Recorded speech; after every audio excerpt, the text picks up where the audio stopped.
Coming to you from the Deep South, this is the Blue Collar Leadership Podcast. High-impact leadership is not reserved for leaders, and it has nothing to do with your position, title, or rank. However, it does have everything to do with your character. It's time to climb to the next level and beyond, personally and professionally. Now, let's start making it happen with your host, Mack Story. Hello, and thank you for listening to the Blue Collar Leadership Podcast today. Today, I'm continuing my 30-part series on my book, Blue Collar Leadership and Culture, the 5 components for building high-performance teams. And I hope if you've been listening to this series that you've invested in yourself, regardless of your position or title, and purchased this book in paperback form or on audio, and have really dove into the content, because it'll help you, especially if you're a top-level leader, specifically a CEO, upper-level leader, or an owner of an organization. This book's going to teach you, help you see and understand the vision for transforming your culture or enhancing your culture. If you've already got a pretty impressive culture, maybe you just want to continue enhancing it, and give you some insight there.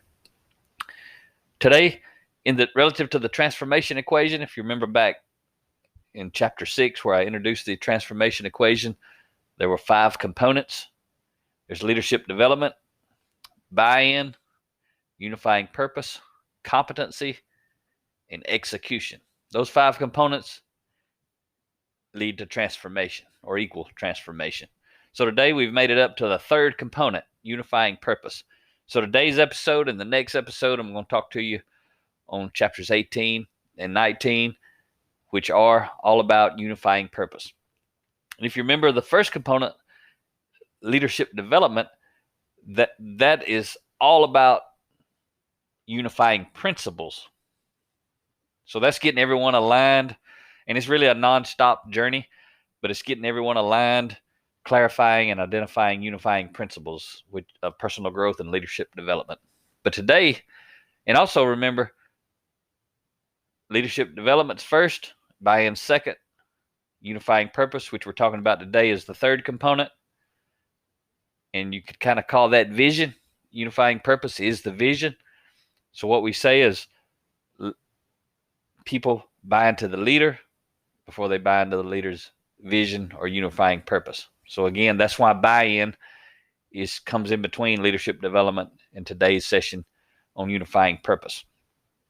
So again, having a unifying purpose or vision reduces confusion, because everyone knows what you're about and where you're headed. So I want to open with a quote from Mark Zuckerberg. He says, "It's not enough to have purpose yourself. You have to create a sense of purpose for others." And what he's talking about is a unifying purpose. And leaders have to define what that purpose is, who they are. And it's going to bring certain people to them, and it's going to repel other people away from them. That's how it works. If you remember back early on, we talked a lot about values. A unifying purpose is going to help clarify the leader's values, and it's also going to help others align themselves with the leader's values, or it's going to help others decide, I don't want to be a part of this organization because of the leader's values. But again, this entire book is all about culture. It's not about, the principle applies to anything. But what I'm talking about in this book and what I'm talking about here, unifying purpose, I'm talking about developing the character of the people relative to personal growth and leadership development. So in the big picture, it involves a lot of other stuff, but relative to the context of this book, it's all about building high-performance teams relative to character, culture. So I'll say it again, without a unifying purpose, there will be confusion. See, within the organization, the unifying purpose provides vision, allows people to see, allows people to make choices and decisions that align with the unifying purpose. If you think about this book in particular, that's what I'm doing with this book. I'm helping the leader understand, the top level leader understand the purpose of transforming the culture, how you do it, why you do it, what you do. All of that is helping the leader understand the vision so they know where they're going before they actually take off on their journey. That's why I highly recommend someone reading this book on the front end. And if they're serious about a cultural transformation, definitely teach this to all the formal authority leaders. And if they want to be truly high impact leader, everyone in the organization needs to go through this, because it's going to help the leader understand and actually communicate the unifying purpose. So as a leader, your goal should be to build trust by keeping people out of the dark, because keeping people in the dark creates distrust. It's so hard for me to even say that and put it in here, because that should, people think that's common sense. And if you've read my book, Blue Collar Leadership, Leading from the Front Lines, chapter 4, I talk about common sense is never enough. That's the title of the chapter. And often doing what's commonly understood actually requires uncommon sense. This is a perfect example. Common sense says do not keep people in the dark. How does that benefit the organization? Yet leaders do it all the time. They keep people in the dark. They only tell them what they have to. They only want them to know what they have to know. They don't share a lot of information. And that's a good example of management of people. Managers of people keep people in the dark. So let's talk about that a little bit more.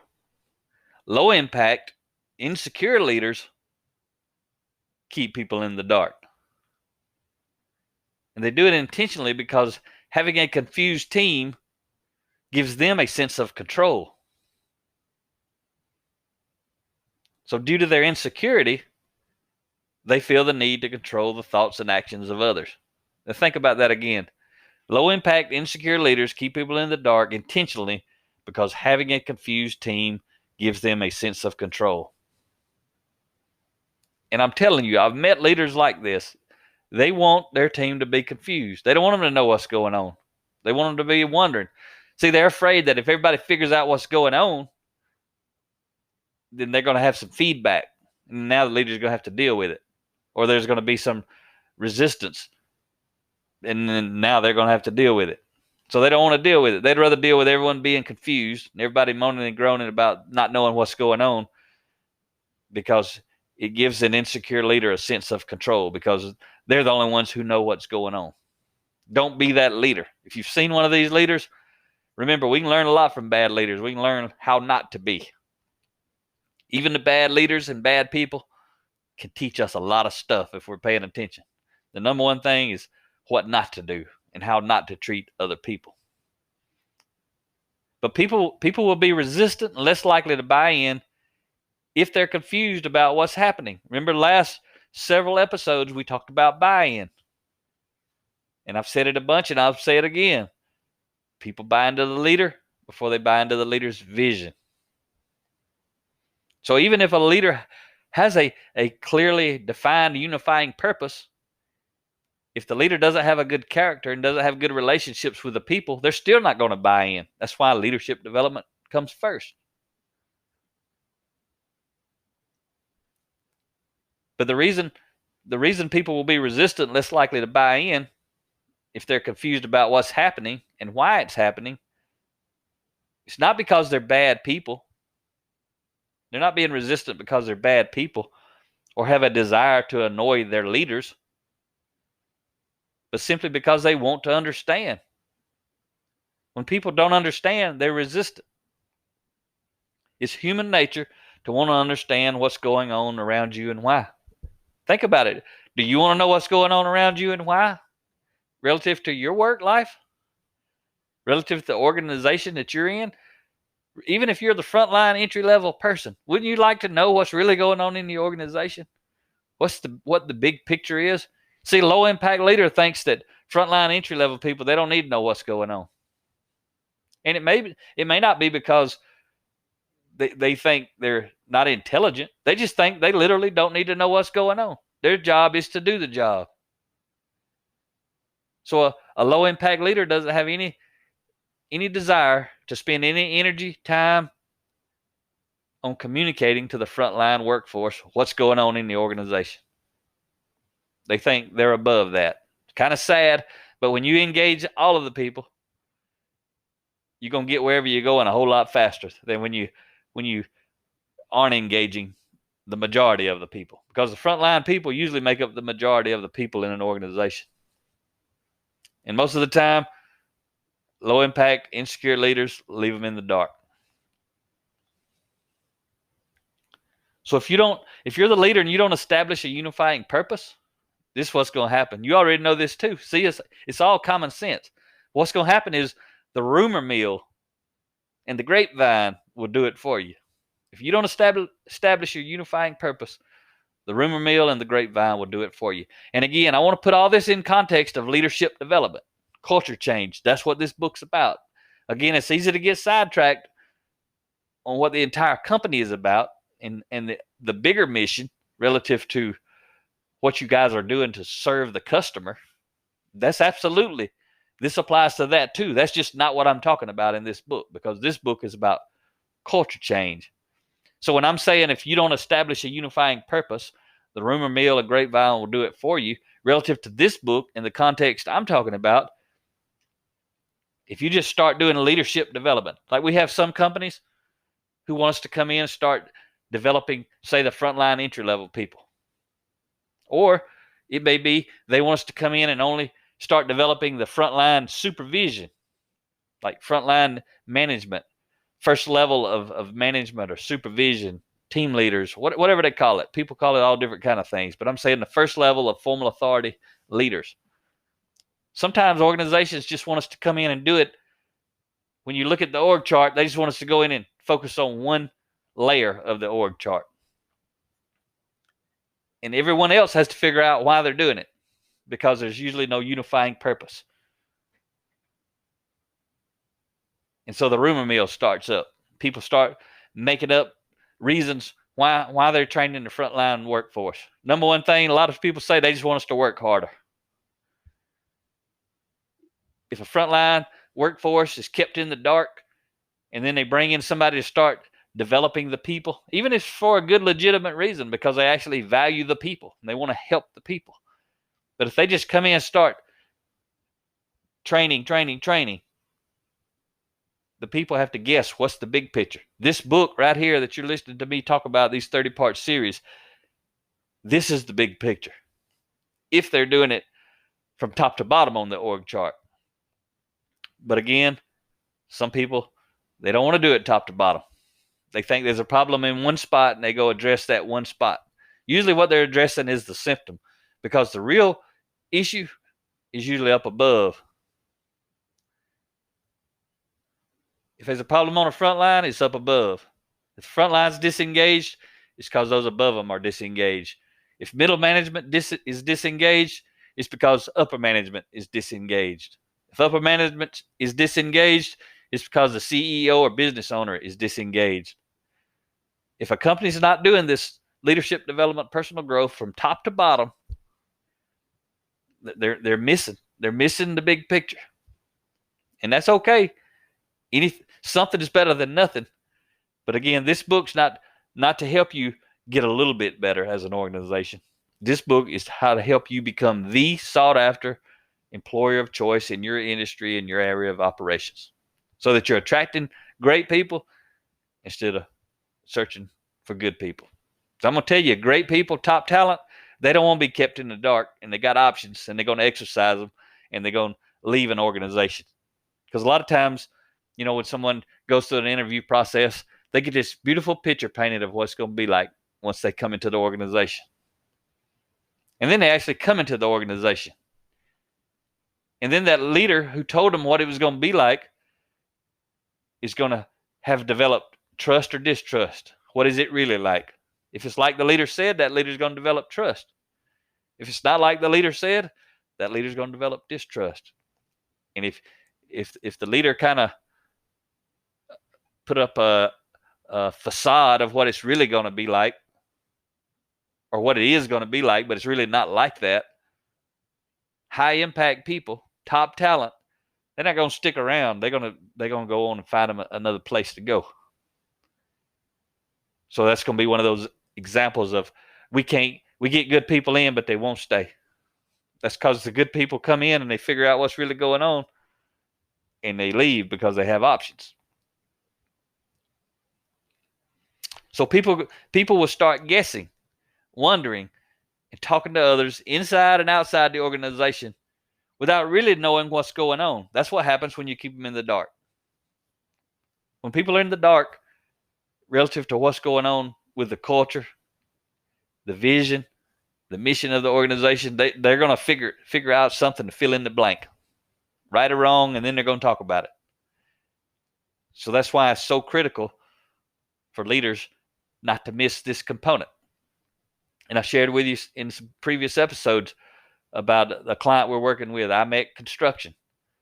And again, they're taking everybody in the organization, top to bottom, through this book because they understand what we're talking about.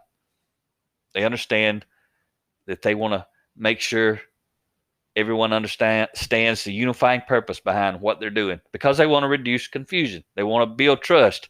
They don't want people to be in the dark. They're inviting everyone to come into the light, see what's going on, so everybody's on the same page. Not going to be any rumors. Not going to be a grapevine. Maybe by the people who don't volunteer to come in, but there's so many that are volunteering to come in that those rumors are going to be shut down pretty quick, because everyone's being taught to be a leader, to be a part, to be responsible. So high-impact, secure leaders want their teams to understand, because they know the impact it will have on morale. See, high-impact, secure leaders value making sure their team has high morale. They know the impact it's going to have on buy-in. They know the impact it's going to have on trust and productivity.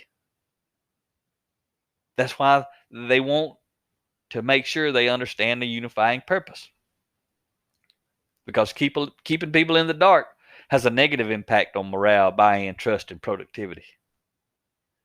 High-impact, secure leaders also know if their team understands the purpose, vision, and mission, this is a key point, then those people can help ensure success.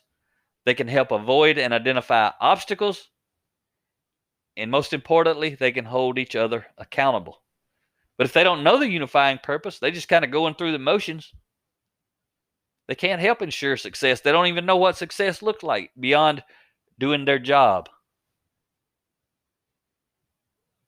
They can't identify obstacles because they don't know where they're going. So relative to leadership,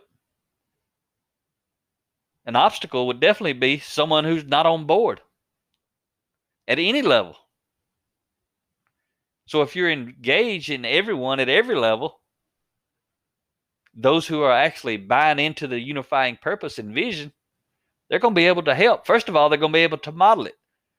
They're going to be able to get on board. They're going to be able to dive in deep and go deeper, because those who truly value working in the organization, those who truly value leaders who build trust with them, they're going to want to help that leader succeed. And then again, they can hold each other accountable. If they're all going through the same training, they all understand the same mission, then when people slip, there's going to be other people who don't slip who can help them back up. All right? So now I want to talk to you about the closing quote for today's session. It comes from Patrick Lencioni. And Patrick says, if you could get all the people in an organization rowing in the same direction, you could dominate any industry in any market against any competition at any time. The reason I'm adding that quote here, and the reason it's in my book, is because that's 100% absolutely the truth. And that's what this book is about. It's about getting everyone in the organization rowing in the same direction. And that's what the unifying purpose is. That's the whole point of having this unifying purpose. Like when I'm in an organization teaching this, I'm not in there telling people to work harder. We don't even talk about work. We talk about helping each individual person at every level, top to bottom, excuse me, get better. Everybody gets better.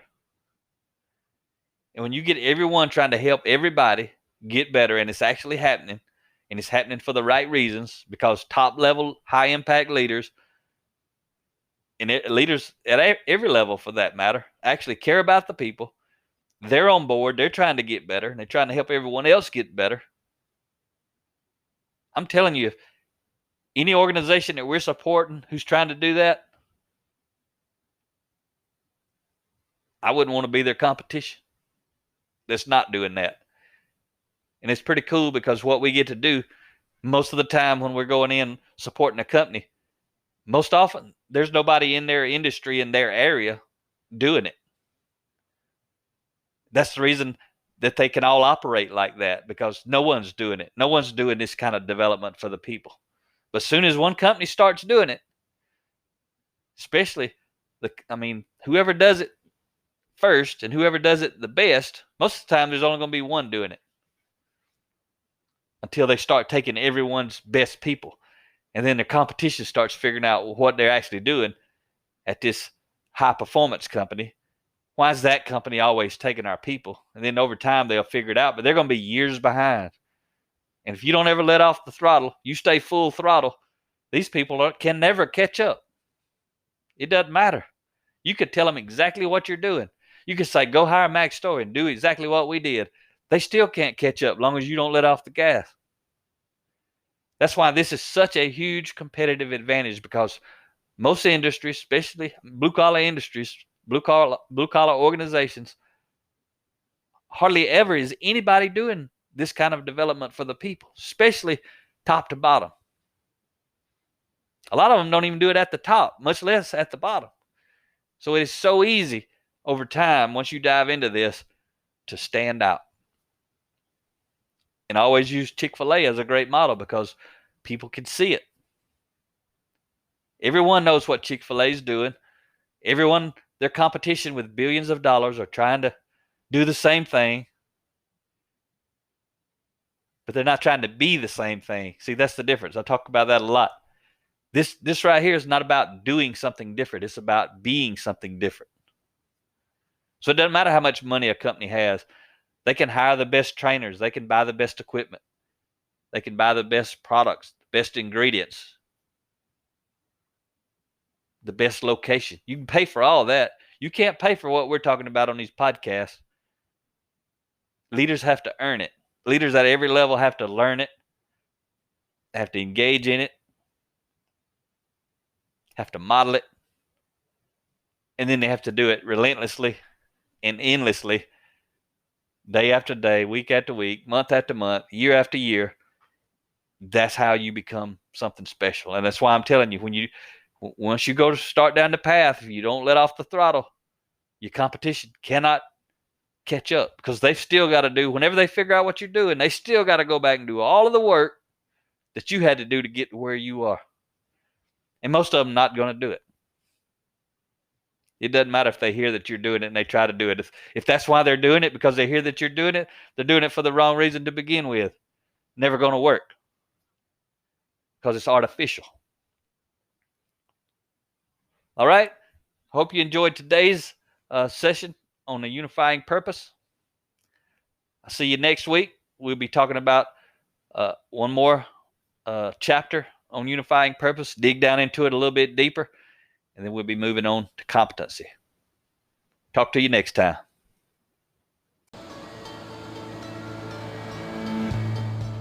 Make it happen, or someone else will. It might as well be you. Are you serious about taking your career and your life to the next level and beyond? Check out Mack Story's Blue Collar Leadership series books and others, now available on audio, along with paperback and ebooks at Amazon, iTunes, and Audible. Please visit bluecollarleadership.com to learn about Mack's books, programs, special offers, certifications, and more. Thank you for listening to the Blue Collar Leadership Podcast.